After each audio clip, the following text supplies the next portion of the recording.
Hari Om, Shri Gurubhyo Namaha. Whenever we describe something, we tend to talk about how it looks.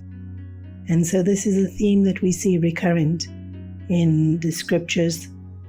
Whenever there's a story of the Lord, He is described or she is described in immense detail and always portrayed as extremely beautiful. And so here too in the Chalisa, Hanumanji is described as Kanchana Bharana Viraja Subesa Kanana Kundala Kunchita Kesa. His outward appearances are shown to be golden in complexion with beautiful hair. Beauty is a very interesting topic.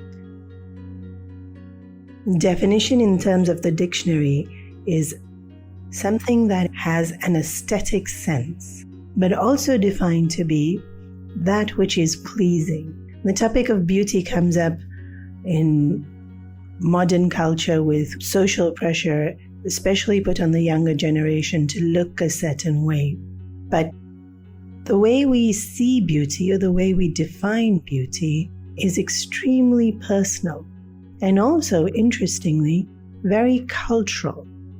A journalist had done an experiment where she had taken a photograph of herself with no makeup, just plain till her shoulders, and sent it to 27 different countries, requesting them to Photoshop it to what they would consider to make the picture the most beautiful. And what came back to her was extremely interesting. No two pictures looked the same. Each country modified it in a slightly different way, showing the cultural uniqueness in which we see beauty.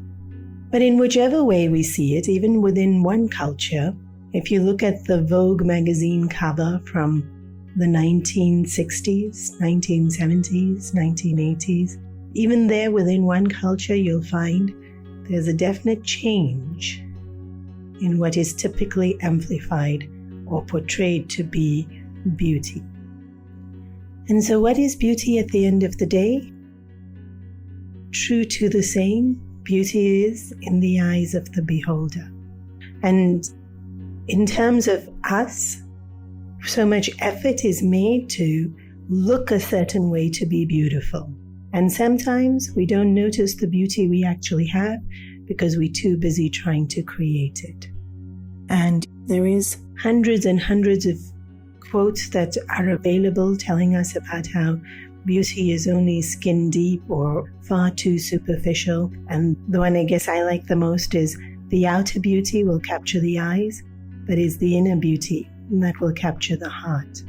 And even though so many people hear this again and again, we still get caught up in looking a certain way to have an appearance which we would think is beautiful. If we really think about beauty, we will notice that more than the aesthetic appeal of the features, it is the look that's in the eyes or the expression that fills the face, the mood that is created by the person. And so it's more in the attractiveness of the personality or the feeling. And so happiness definitely attracts us.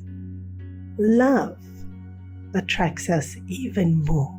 When we say beauty is in the eyes of the beholder, very often we think a person is beautiful because we have love in our heart for them, or we can see love in their expression. My favorite story about this is one of Layla and Majnu, two star-crossed lovers that maybe are even more romantic than the Romeo and Juliet story. Layla was from a well-to-do family and Majnu a very poor background, and so was forbidden to even look at Layla. And how they first met, I don't know, but they had fallen madly in love, so much so that Majnu would wander around the streets calling out Layla's name. And very quickly was given this name Majnu, which means madman, because he would just walk around daydreaming, pining for Layla. And hearing of how desperately Majnu loved her, the prince of the city thought, how beautiful Layla must be, that he is so besotted and so consumed by her. And so a curiosity arose in his heart to see Layla. And the curiosity grew to a point where he thought, I must see her. How beautiful she must be that he walks around like this day and night, just chanting her name.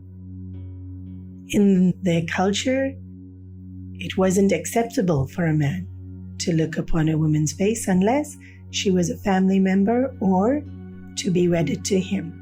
But breaking the protocols and finding loopholes, they found a way that she would come in front of the prince, but he would not be able to see her directly. He would be able to see her through a reflection on a mirror. When the day came and she stood in front of him, he was so excited that he was going to finally see Layla. And when the curtain revealed her form, he was immensely disappointed. She was no more beautiful than any other average person in the town. And the disappointment was very apparent in his voice when he says, "You are Layla?" And she understood immediately. And she said, "Yes, I am. I am Layla. But you do not have the eyes of Majnu. When eyes are filled with love, they will see beauty. But when a person is filled with love, they are seen as beautiful." Think about it.